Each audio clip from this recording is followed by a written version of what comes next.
Hello friends, so if you are here, hopefully you have watched the video, which is case 3 in our series of electromagnetic induction playlists. Alright, we have understood that when a straight conductor moves through a magnetic field, there's a change in flux. As you can see, this blue color shaded area has changed.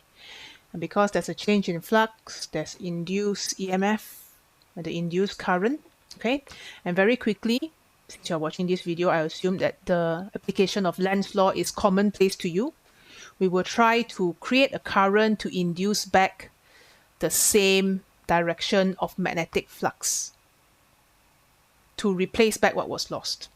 So using the right hand grip rule, with thumb pointing inward, finger will turn clockwise. So this is the direction of our current. Very nice. But is it possible to find the EMF? Or in other words, is it possible to find the value of EMF inside this conductor? Okay, so let's say, for example, I connect this part to a voltmeter. What is my voltmeter, sensitive voltmeter? What's the voltmeter reading? Okay, so this video, we are going to derive this starting from Faraday's law with accord to the dimensions inside this setup. So basically, I need to label some values as we go along. So let us begin first with Faraday's law. So from Faraday's law, we know that the induced EMF E, or the voltmeter reading, okay, is equal to d flux dt. Okay, since you are here, I presume that you are comfortable with d dt, so I will not substitute with delta, okay? Flux will be, in this case, BA. B will be the value of this uniform magnetic field, and A is the shaded blue color area. So as the coil travels inwards, there's less and less area.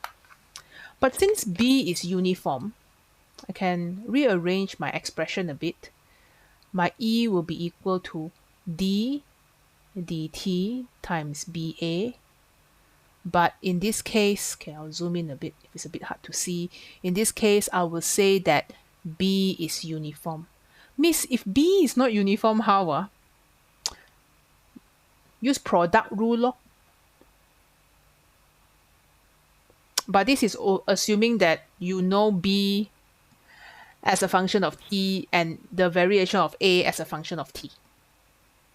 If you know the variation of B as a function of x, let's say, for example, you measure x in this direction, here to here, then it's a whole different story. There's a very quick or slight example here from Feb March 16. You definitely should watch that eventually, or try the question first. Okay, you can go and try right here. Try FM16, the paper from FM16. Okay, so this one is kind of like a simplified version of what happens when the magnetic field is non-uniform. But when you try this one, please be aware that the variation is still very uniform. So there's actually a lot of calculus here, all right? But just to help us brain this process, we're going to start, like training wheels, we are doing calculus training wheels by allowing some things to be constant, okay? And allowing only one variable, which is with respect to time, not with respect to x. If not, then we have to use chain rule. Okay, so this one is dA dt, and A is obviously the area that decreased. All right, so I'm going to shade the area here. This is the change in area. This is my dA. Okay, Miss, where is your dt? Well, dt is when you travel from here to here. Your time is dt. Okay, so to find the area A, you will take this length L, multiply by x. Okay, so I'll write here A is equal to L multiplied by x. And thankfully, this length L is constant. Okay, now you can see another variable can easily be here, right? I can use a different shape of rail. Okay, again, we're just introducing ideas to you by keeping other stuff constant so that our brain can brain this. Okay, so now you will have this one to be equal to B d over dt. Our A is Lx. Okay, So I'm gonna adjust the color a bit.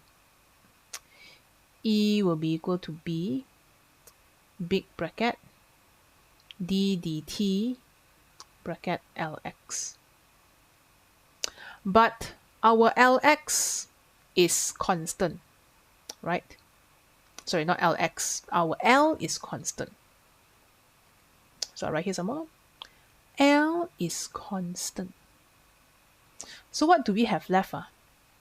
E will be equal to BL dx dt. Guys, what is dx dt again?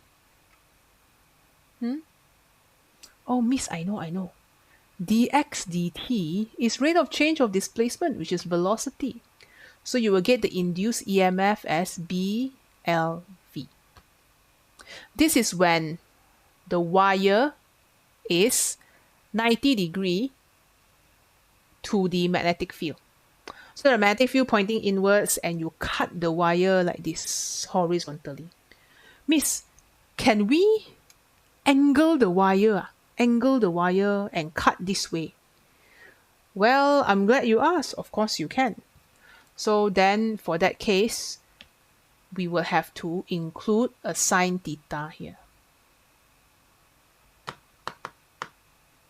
Okay?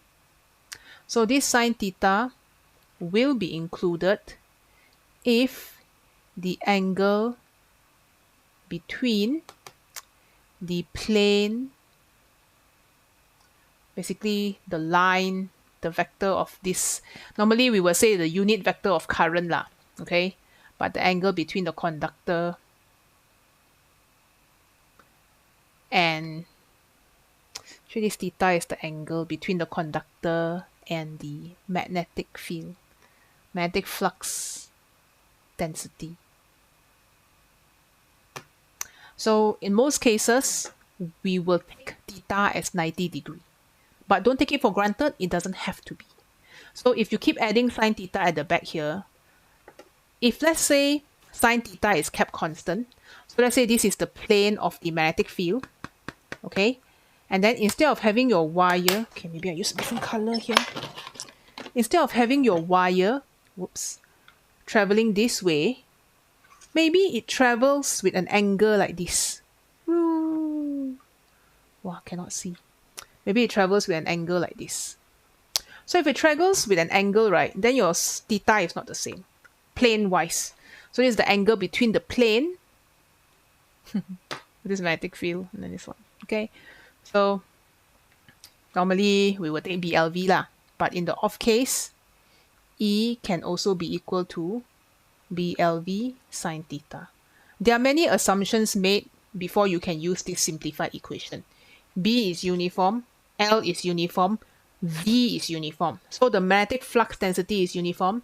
The length of the conductor that is inside the flux is uniform. The velocity of the conductor is uniform. And the angle that the conductor makes, let's say instead of a flat plane, it is an inclined plane. So the conductor slides down the inclined plane. Okay, the angle is also constant. And the angle does not need to be constant. Okay, so please know that any of these can easily be a variable, but we will choose one variable at a time. And in this case, your variable is actually x. X against time, dx dt, that we can substitute as v. But if v is not uniform, then this dx dt will have to remain. Okay, so understand that there's a lot of calculus here. We make a lot of simplifying assumptions. And these ideas are pretty important, especially if you study electromagnetic theory.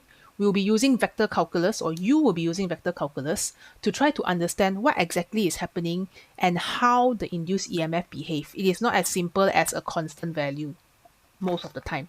If you look at the simulation, right, especially if it's a proper simulation, you will see that the brightness increased and decreased even if the speed is constant. So it's not as simple as a constant value. But right now what we're doing is we're making a lot of simplifying assumptions and assuming that the variable is one thing at a time with respect to t. Cool? Okay, so hopefully that was helpful. Alright, and I'll see you in the other videos. Go try FedMarch 16. Try before you watch the solution video. Alright, take care. As usual, if you find this useful, do watch another video from our channel or from the stream. Good luck in your A2, and I'll see you in the next video. Bye-bye.